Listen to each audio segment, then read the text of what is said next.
Ah, c'est... Hein? Non, ça va. On peut réciter celui-là encore, de nouveau. C'est le prochain, non? Ouais, c'est celui-là. Ok.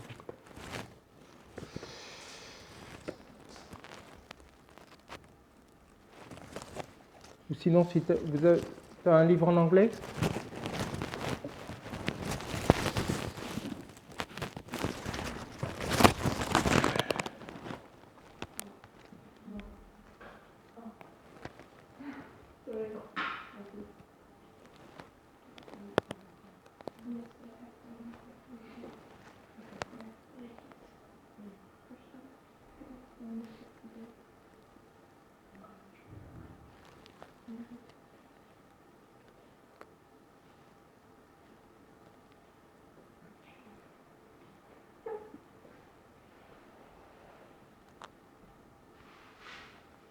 C'est le 27 aujourd'hui?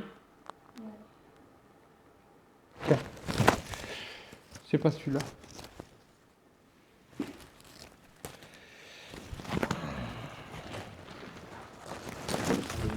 C'est le 27.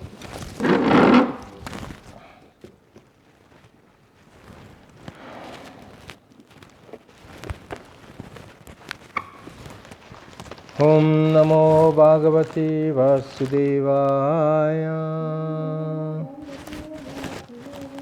Om Namo Bhagavate Vasudevaya.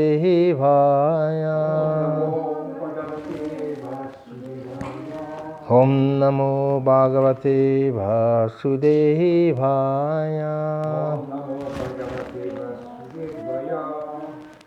Narayanam Namaskritya Naram Chaiva Narottamam Devim Saraswatim Vyasam Tato Jayamudirayet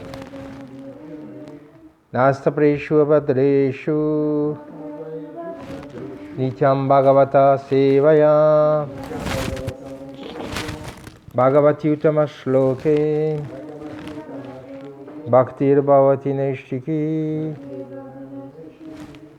Nous lisons le Srimad Bhagavatam, chant 8, chapitre 9, verset 27.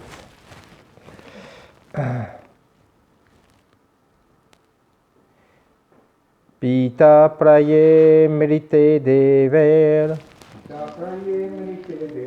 Pita praye mrite dever.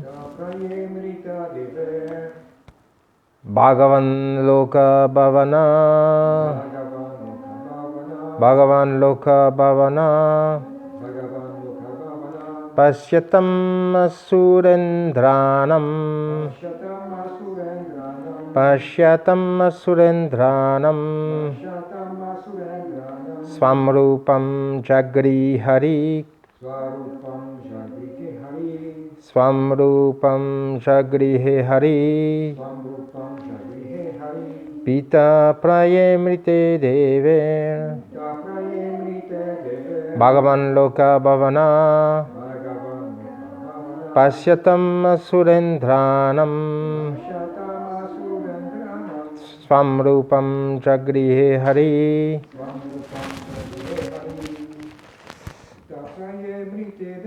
Prita Prayemrite Dever. Bhagavan Loka Bhavana. Pashyatam Surendranam. Swamrupam Sagrihe Hari.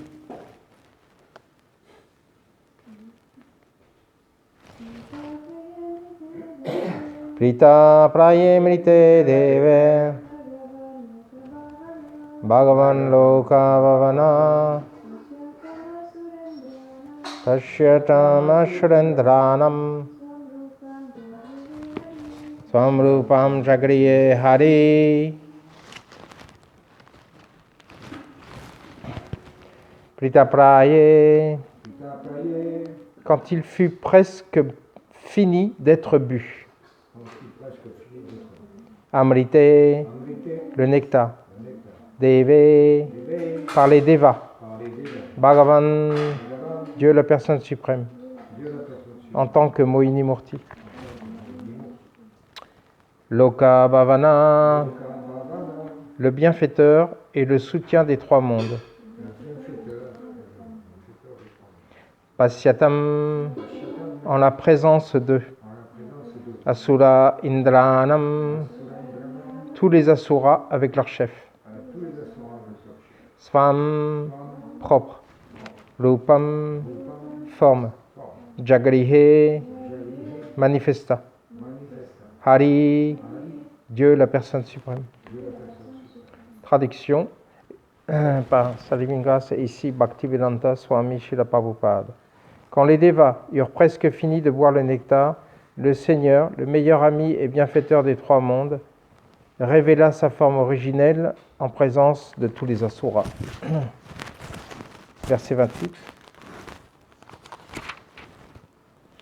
L'endroit, le temps, la cause, le but, l'activité et l'ambition étaient les mêmes pour les Devas et pour les asuras, mais les uns et les autres obtinrent des résultats différents. Les Devas trouvent toujours refuge dans la poussière des pieds pareils au lotus du Seigneur, et de ce fait, ils purent très facilement boire le nectar et bénéficier de ses effets. Les asuras, cependant, n'ayant pas cherché asile aux pieds pareils au lotus du Seigneur, furent incapables de parvenir à leur fin. Teneur et portée, la Bhagavad Gita 4.11 dit « Ye yatamam prapadyante tam stateva bhajami haham » Dieu, la personne suprême, est le juge suprême qui récompense ou punit différentes personnes selon leur abandon à ses pieds pareils au lotus. Quand on peut le voir effectivement, comme on peut le voir effectivement, bien que Karmi et Bhakta puissent agir au même endroit, au même moment, avec la même énergie et la même ambition, ils obtiennent des résultats différents. Les karmis transmigrent dans le karma chakra, le cycle des morts et des renaissances, parfois s'élevant et parfois descendant, et subissent ainsi les résultats de leurs actes, vie après vie. Les bhaktas, cependant, du fait de leur abandon total aux pieds pareils lotus du Seigneur, ne sont jamais frustrés dans leurs efforts. Bien qu'extérieurement ils travaillent presque comme des karmis, des dévots du Seigneur, bien qu'extérieurement ils travaillent presque comme des karmis, les dévots du Seigneur retournent dans leur demeure originelle auprès de Dieu et voient chacun de leurs efforts couronné de succès. Les asuras ou les athées ont foi en leur propre effort, et bien qu'ils s'acharnent au travail jour et nuit, ils ne peuvent obtenir plus que leur destin, leur réserve. Les bhaktas, cependant, peuvent surmonter les réactions du karma et parvenir à de merveilleux résultats, même sans effort. Il est dit aussi, Falena Parichiyate. On peut juger du succès ou de l'échec de ces actes par les résultats obtenus. Il existe de nombreux karmis déguisés en bhaktas, mais Dieu, la personne suprême, peut déceler leurs intentions. Les karmis veulent utiliser la propriété du Seigneur pour leur satisfaction matérielle, égoïste, tandis qu'un bhakta s'efforce d'utiliser ce qui appartient au Seigneur à son service. Par conséquent, un bhakta se distingue toujours des karmis, bien que ceux-ci puissent s'habiller comme des bhaktas. Comme le confirme la Bhagavad Gita 3.9, Yagyatat karmano nyatra lokoyam karma bandhana. Celui qui dédie ses actes à Shri Vishnu est libéré de ce monde matériel. Et après avoir abandonné son corps, il retourne dans sa demeure originelle auprès de Dieu. Un karmi, en revanche, bien qu'il agisse extérieurement comme un bhakta, s'enchaîne à des activités qui ne révèlent nullement de la dévotion, et il subit ainsi les tribulations de l'existence matérielle. D'après les résultats obtenus par les karmis et les bhaktas, on peut comprendre la présence de Dieu, la personne suprême, qui agit de façon différente selon qu'il s'agisse de karmi ou de gyani ou de bhakta. L'auteur de Sri Chaitanya Charitamrita à ce propos, Krishna Bhakta Nishkama Ateva Santa Bhukti Mukti Siddhikami Sakali Ashanta.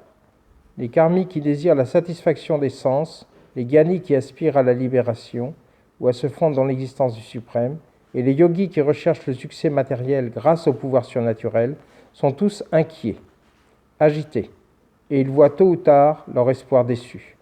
Mais le bhakta qui n'attend aucun bénéfice personnel et dont la seule ambition est de répandre les gloires de Dieu, la personne suprême, bénéficie par sa grâce des fruits sublimes du Bhakti Yoga, sans pour cela fournir un dur travail. Om Jnana Timirandasya Jananjana Shalakya Chakshurmilitam Yena Tasmai Shri Gurave Namaha. Namam Vishnu Padaya Krishna Prestaya Bhutale Srimati Bhakti Swarup Damodara Swamiti Namini. Namam Vishnu Padaya Krishna Prestaya Bhutale Srimati Bhakti Vedanta Swamiti Namini. Namaste Saraswati Devi Gravani Chanini Vishishunavari Vashatyari Shatarine Manchakal Pataru Vishcha Kripashindu Vecha Patitanam Bhavani Vyo Vaishnavi Namo Namah.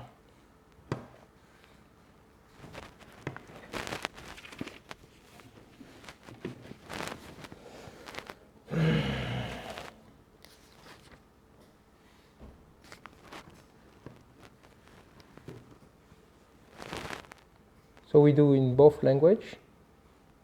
You have nobody to translate? She will translate for you? I think she will come. She's coming back?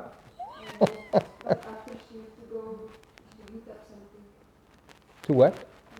Look up something for breakfast. Uh-huh. So we can do in both. L'endroit, le temps, la cause, le but, l'activité et l'ambition étaient les mêmes pour les Devas et pour les Asuras.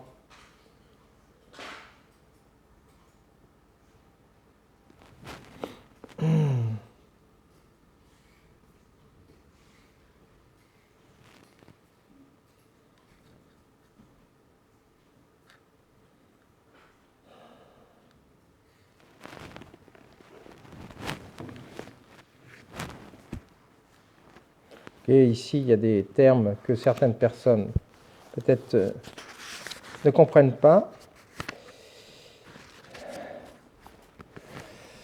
Donc là, il s'agit de karmi et de bhakta.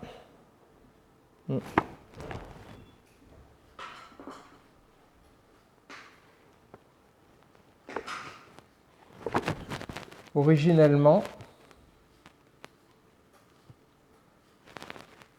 Nityo Nityanam Chaitanash Chaitananam Yo Vidadati Kamam Eko Bahunam Yo Vidadati Kamam. Katha Upanishad. Nityo Nityanam. L'entité vivante est éternelle. Donc ça, c'est le domaine du deuxième chapitre de la Bhagavad Gita. Et l'être suprême, Krishna, Vishnu, Narayan, est éternel aussi. Nityo, Nityanam, sont tous les deux éternels. L'une est parcelle, l'autre est le tout. L'une est étincelle, l'autre est le feu. Nityo Nityanam Chaitanash Chaitananam. Chaitanash Chaitananam signifie que tous les deux sont conscients. C'est-à-dire, l'être vivant est conscient. Donc ça, c'est la preuve de la présence de l'âme, en fait, dans le kshetra, dans le corps, la conscience. Chaitanash Chaitananam. Et Chaitananam, l'être suprême aussi, Krishna, est conscient aussi. Il a une conscience différente, beaucoup plus développée que la nôtre. Nous, on a conscience de notre corps, de notre environnement, ce que peut percevoir, en fait, nos sens. Voilà de quoi on a conscience. On a conscience de notre propre corps, à travers donc le plaisir, la souffrance. On a conscience de notre existence à travers l'intelligence, le mental et l'intelligence. Et on a conscience aussi tu peux appuyer sur le bouton, le petit bouton sur le côté, celui du dessous, le dernier. Non, sur le côté. Le côté. Ouais, celui-là, ça va éteindre. Donc, on a conscience aussi de notre environnement, à travers les sens, à travers la vue. On voit ce qui se passe, on écoute ce qui se passe. Tout ça, c'est la conscience qui se manifeste à travers les sens, afin de percevoir les objets des sens. Donc voilà, Nityo, Nityanam, on est des êtres éternels. Krishna est un être éternel. On est des êtres conscients et Krishna est conscient aussi. Krishna est conscient différent de nous, puisque lui, c'est donc la conscience suprême. Chetana, Chaitanya, c'est la même source, la conscience. Chaitanya, Chaitana. Donc Krishna, il a une conscience très différente de nous. Il peut avoir conscience, s'il veut, de tout ce qui se passe. Et à travers ces émanations, il peut même avoir conscience, connaissance en fait de notre propre conscience. So Nikyo Nikyanam Chetana Chetananam. The living entity is eternal. Krishna is eternal. And the living entity is conscious, and Krishna is conscious, but the supreme conscious. Our consciousness is limited, and Krishna, he has infinite consciousness. He can even Sarvasya Chaham Ridishanivishto, in the heart of every living entity, he can know our consciousness. He knows our consciousness. He can perceive our consciousness. He has the consciousness of the whole universe, the millions of universe he created, the spiritual world, the material world, and he can partake of the consciousness of the individual living entity. Vous préférez que je fasse anglais-français ou anglais straight, parce qu'il y en a qui parlent, Mataji ne parle pas français. Vous voulez les deux ou ça vous dérange l'anglais? C'est mieux les deux parce que... C'est mieux les deux? Toi, tu ne comprends pas anglais? Ok, c'est bilingue aujourd'hui. Donc, je ne vais pas faire brésilien. Ça ferait 3, ça ferait beaucoup. Donc,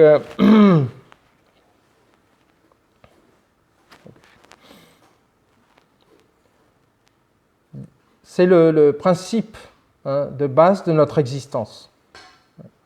Éternité et conscience. Eternity and consciousness. Nityo Nityanam Chaitana Chaitananam Eko Bahunam. Eko Bahunam. Mais seulement la différence, la grande différence, on peut dire oui, mais moi je suis petit conscient, mais il y a certaines philosophies qui disent demain je serai le grand conscient, je deviendrai Dieu.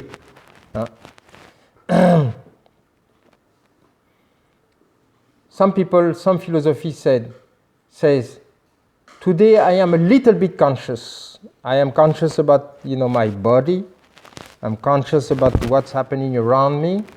But tomorrow I will be God. So I will be conscious about everything. You have some philosophy like this.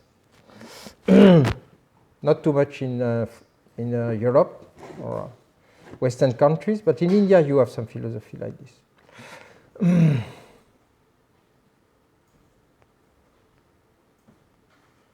But the difference is that Eko Bahunam,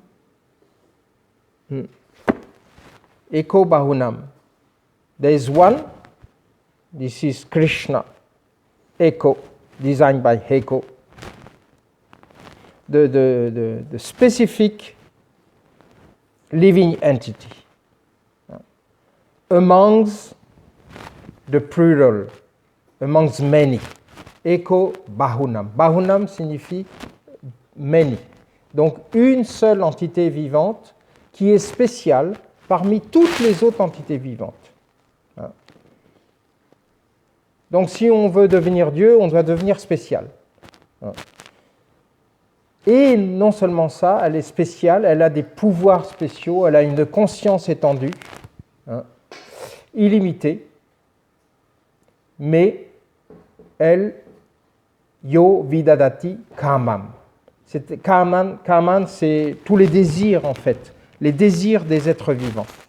Vidadati signifie, en sanskrit, c'est pourvoi, donne. Donc cette entité vivante qui est unique, qui est supérieure à toutes les autres, maintient et donne,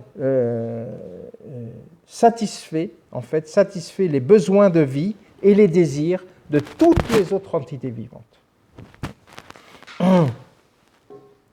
So this is the difference between us and God. This, we have to accept this. This is the first principle. If we don't accept this, I don't speak for all the great Vaishnavas who have accepted this. But, if we preach to newcomers, this is the thing. You have to accept this principle. On doit accepter ce principe. Que, en fait, nous sommes une entité vivante, mame vamcho jivaloke, mame vamsa. Vamsa signifie une entité vivante infinitésimale, toute petite, comme une étincelle par rapport au feu.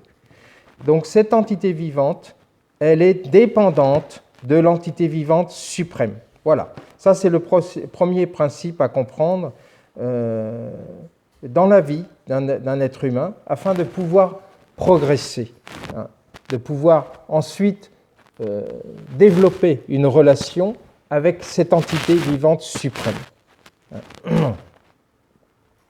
So this is the first principle to accept. That we are minute, very small, and Krishna is, the supreme controller, the supreme consciousness, and Bhoktaram Yagyatapasam is the one who accept all the sacrifices, accept all the offerings. Everything is meant for his enjoyment. Tout est fait pour son plaisir à lui. C'est une conception qui est assez difficile à accepter pour nous qui sommes dans le monde matériel et qui on a plutôt été éduqués dans le sens où tout ce qui est autour de toi, c'est pour ton plaisir. C'est pour toi. Dès la naissance, on apprend ça. Dès que le bébé sort, il est glorifié. Qu'il est beau, qu'il est merveilleux. Voilà, on lui donne des cadeaux, etc. Les parents sont au service 24 heures sur 24. Les parents sont expérimentés ça. Le jour, la nuit, on est au service de cette entité vivante. Donc même sans recevoir d'éducation, cette personne, dû aux agissements de ses proches, de ses parents, de ses frères et sœurs, etc. Bon, des fois, les frères et sœurs, quand ils sont plus grands, ils se font la guerre, c'est pas pareil. Mais le principe, c'est que on arrive dans le monde matériel et hop, you are the king. Tu es là pour être servi, en fait. Ça s'arrête après, comme explique Prahlad Maharaj, Ko Madam Acharet Pragyo. Prabhupada explique que jusqu'à 5 ans, laissez les enfants faire ce qu'ils veulent. Ce n'est pas toujours facile, parce que des fois, même 2 ans, 3 ans, ils font beaucoup de bêtises. Mais, et commencez à les éduquer à 5 ans, entre 5 et 10 ans. Mais laissons-les croire qu'ils sont les Bhoktaram, c'est-à-dire ceux qui reçoivent tout l'adoration et le plaisir, jusqu'à 5 ans, ça ne dure pas longtemps, dans la société védique. Dans la société moderne, c'est très différent. On continue à faire croire que tu vas continuer à adorer, que tu vas être le plus beau, que tu vas être le plus riche, que tu dois être le meilleur dans le sport, dans l'étude, etc., etc. On continue cette éducation. Ça, c'est une éducation, ce n'est pas l'éducation de Nityo Nityanam Chaitanash Chaitananam Eko Bahunam Yo Vidadatikam. Ce n'est pas l'éducation qu'il y a une seule personne qui doit récupérer le fruit de toute adoration, de tout sacrifice. Hein.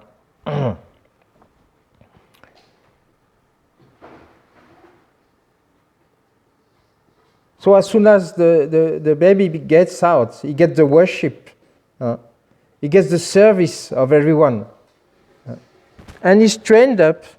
You know, the materialistic society train him up to think he will be the enjoyer. You will be you have to be the best. You have to be the most rich, etc., etc. This is your position in the material world. Ça, c'est la position dans le monde matériel. Donc là, il est expliqué Ye yatamam prapadyante tam stateva bhajami haham. Une conception très importante, en fait, de la condition de l'âme conditionnée dans ce monde matériel. Ye yatamam prapadyante. Tout le monde ultimement suit la voie de Krishna. Everybody ultimately follows Krishna's path. This is Krishna who is talking. As all surrender unto me, I reward them accordingly. Everyone follows my path in all respects, O son of Pritha. Donc comme tous se soumettent à moi, non, c'est as all surrender unto me. En fonction de leur abandon, je les récompense. Voilà. Et tout le monde, de toute façon, suit ma voie. Voilà ce que Krishna dit. Et vous pouvez essayer. Karmi, là c'est ce qu'on a dit, Karmi, c'est celui qui court après le fruit de ses actes. Je travaille, donc je vais avoir un résultat. Et donc même si j'ai beaucoup d'obstacles et beaucoup de problèmes dans l'acquisition de ce résultat, dans le but à atteindre, je fonce, parce que c'est moi qui gère mon futur, qui gère ma destinée. Donc en fonction de ce que je vais travailler, je vais avoir un résultat. So the karmi thinks, you know, as much as I work, I will have some result in my work. Even if there is so many obstacles, you know, I just go forward and I work for it. Mais c'est complètement différent de la version védique, de la version des Shastras, qui explique que en fait le résultat de chaque acte, de chaque désir, non seulement le résultat est donné par Krishna, mais aussi la sanction du résultat. Sanction, ça veut dire l'accord. Krishna donne l'accord.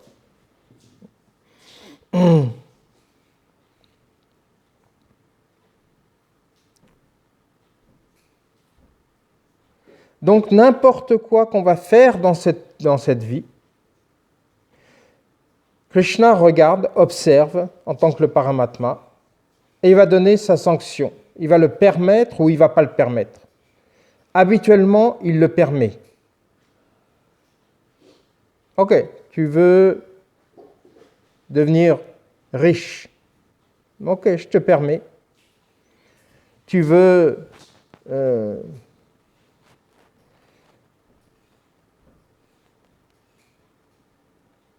avoir une famille qui t'aime, etc. Je te permets. Tu veux avoir des enfants, je te permets.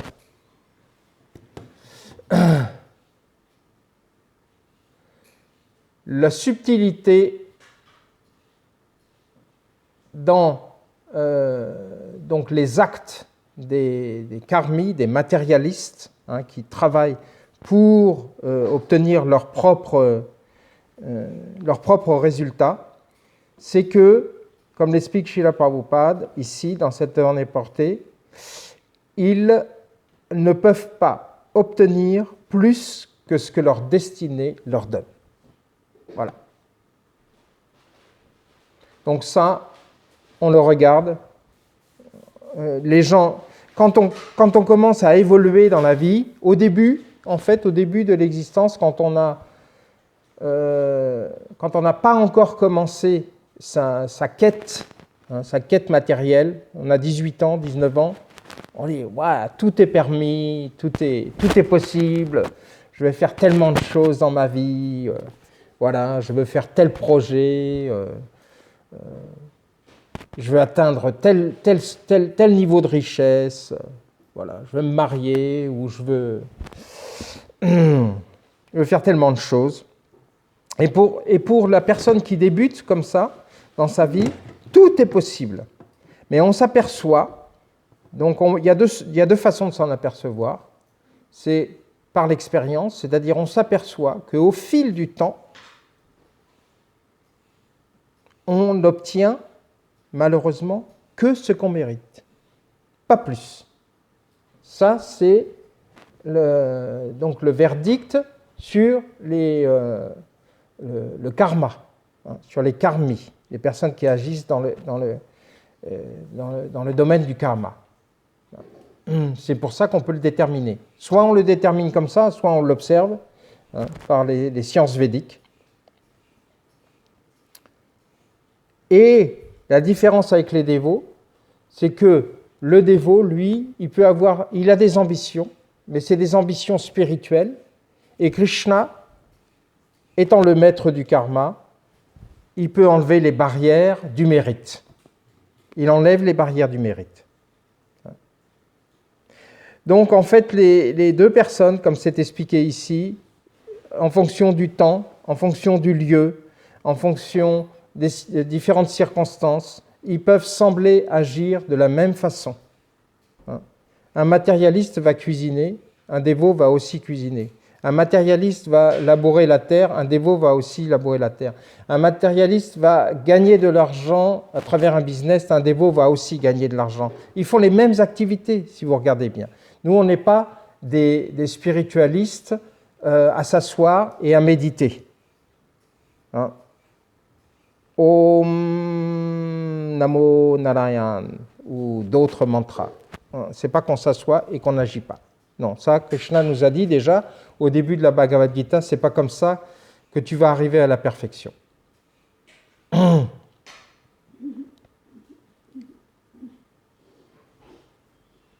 Le traducteur n'est jamais revenu. Translator never came back.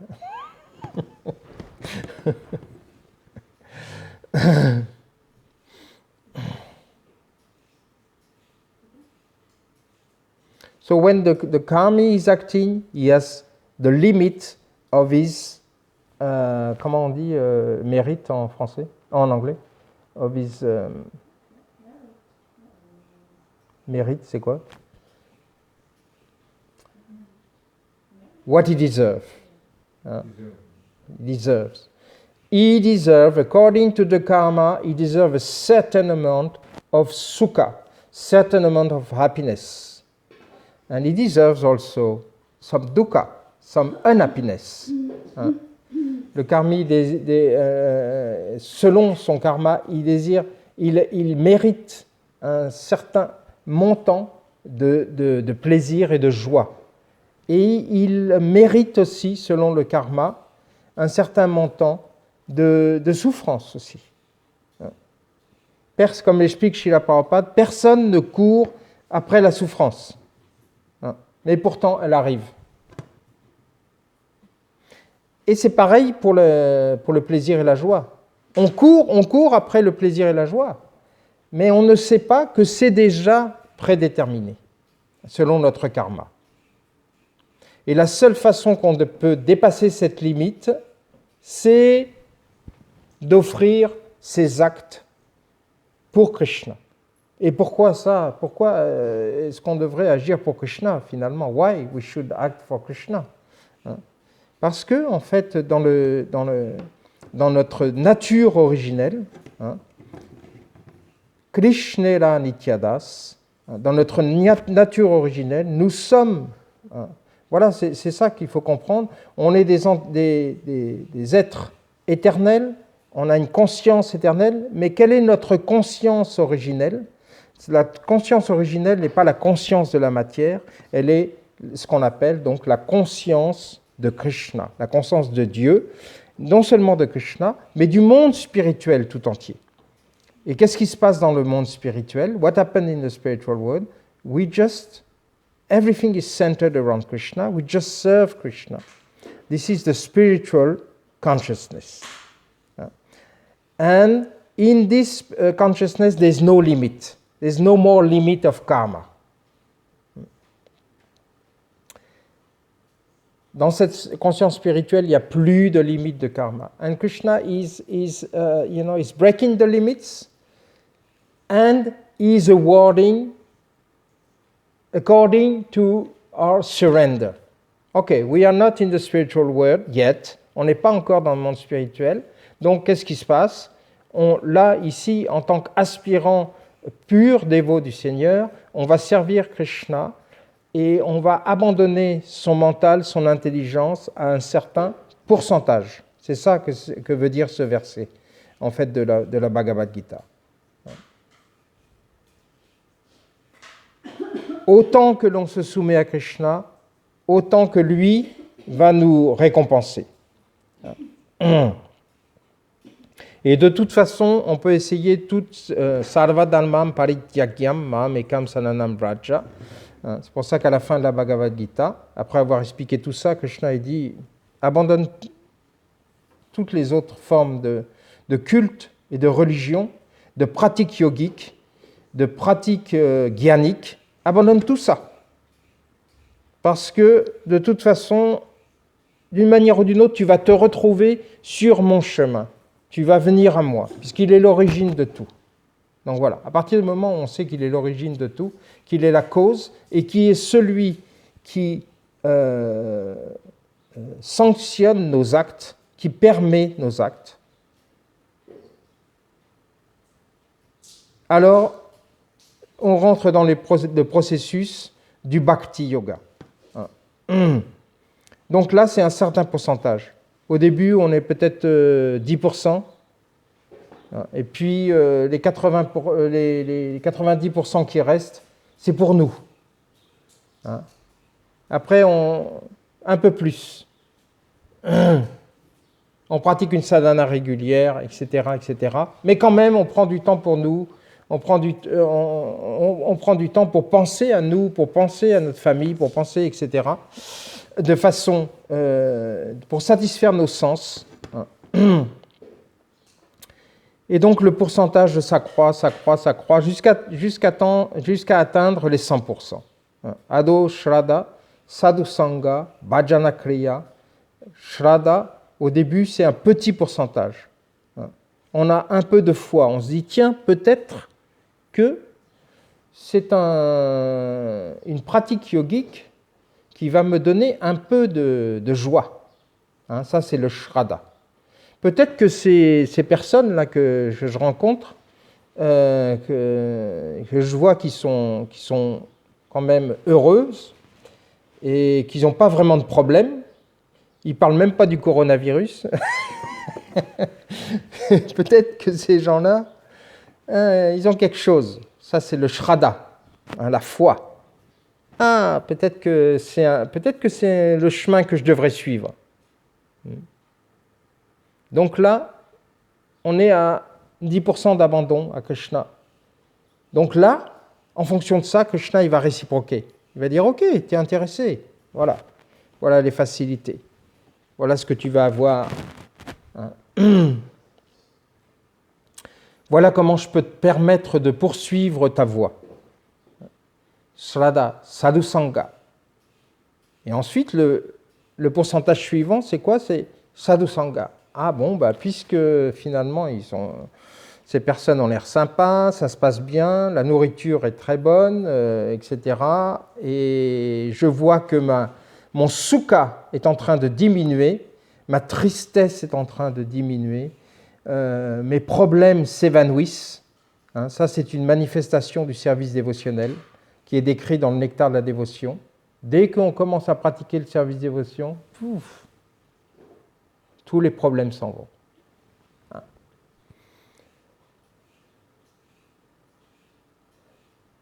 Il y en a même qui étaient des cas très sérieux dans le monde matériel.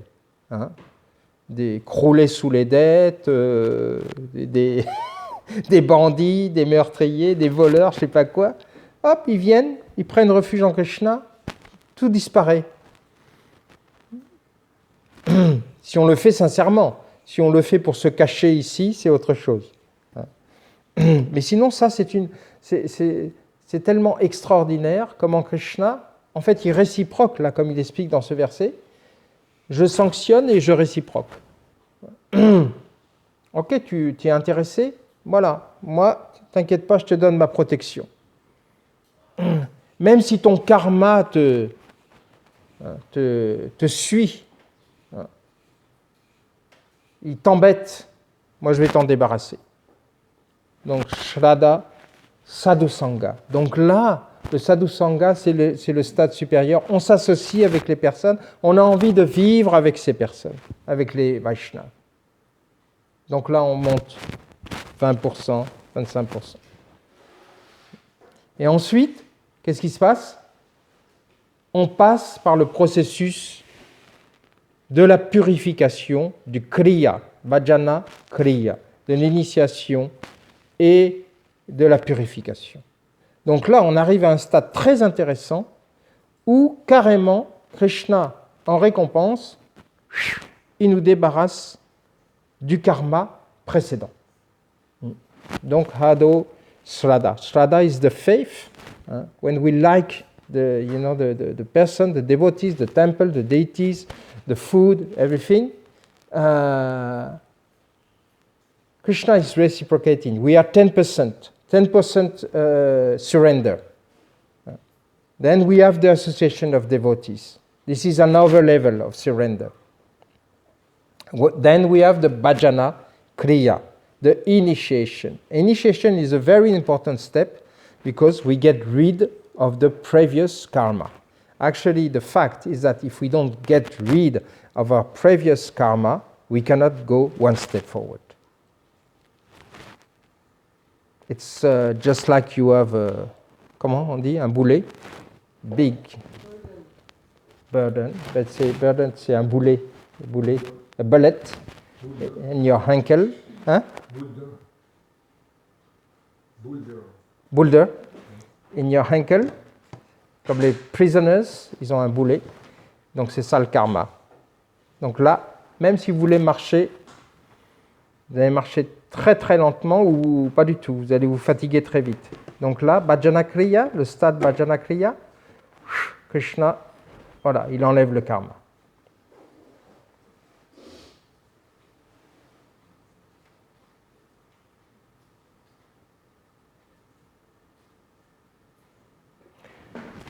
Et voilà, on grimpe comme ça jusqu'à la pure dévotion. Analta Nivriti, on se libère de toutes les choses qui sont indésirables. Lust, anger, la concupiscence, l'envie, la colère, on se libère de tout ça. On devient peaceful, on devient shanti. Analta Nivriti Syat. On devient tranquille dans le mental. Sinon, le mental est trop agité. Il veut courir là. Non. Et les stades supérieurs, c'est pareil. Ruchi, Ashakti, Bhava et Prema. Prema, le pur amour pour Krishna. Là, finalement, on arrive au 100%. 100%. Donc là, on ne peut pas s'imaginer ce que c'est que la réciprocation de Krishna quand on est arrivé à 100%. On est inondé d'amour de Krishna. Si vous lisez les divertissements de Chaitanya Mahaprabhu, Chaitanya Mahaprabhu qui passe à travers la forêt de Jharikanda, il va où? Il va à Vrindavan, c'est ça? Ou il va dans le sud? Je ne sais plus. Et Donc tous les êtres vivants qui sont autour de lui, ils sont inondés de l'amour de Krishna juste par sa présence. Donc les tigres, les éléphants, les rhinocéros, etc., tout le monde se lève pour chanter Hare Krishna. Ça, c'est le stade, voilà, de prema.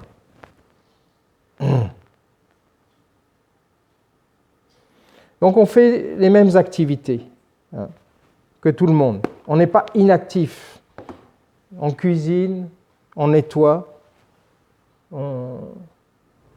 voilà.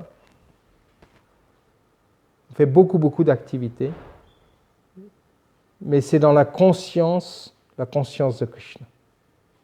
Et Krishna automatiquement réciproque, non seulement il réciproque, mais il lave en fait toutes ces activités qui lui sont dédiées, elles ne sont plus karmiques, c'est-à-dire n'engendrent pas de réaction. Parce que any activities we do, good or bad, we have a reaction. N'importe quelle activité, bien ou mauvaise que l'on fait, il y a une réaction. On va faire le bien pour quelqu'un, c'est très bien. On va faire la charité, on va faire le bien. Mais seulement, vous devez avoir la récompense de ce que vous avez fait. Si vous n'avez pas la récompense immédiatement, vous devez reprendre naissance pour avoir cette récompense. Donc au niveau absolu, faire le bien ou faire le mal, c'est pareil. Évidemment, c'est mieux de faire le bien. Vis-à-vis des... on a un karma moins lourd à porter. Mais quand même, au niveau absolu, ça nous enchaîne à la matière. On est obligé de revenir pour récupérer les fruits. Alors que quand on offre les activités à Krishna, lui, il met ça sur le compte du service dévotionnel et ça ne produit pas de dépendance karmique. Ce n'est pas pour revenir dans ce monde matériel. C'est pour aller directement au monde spirituel.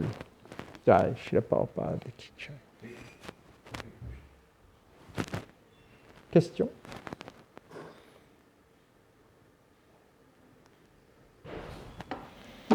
Jai Srimad Bhagavatam ki jai. Faut arrêter la machine.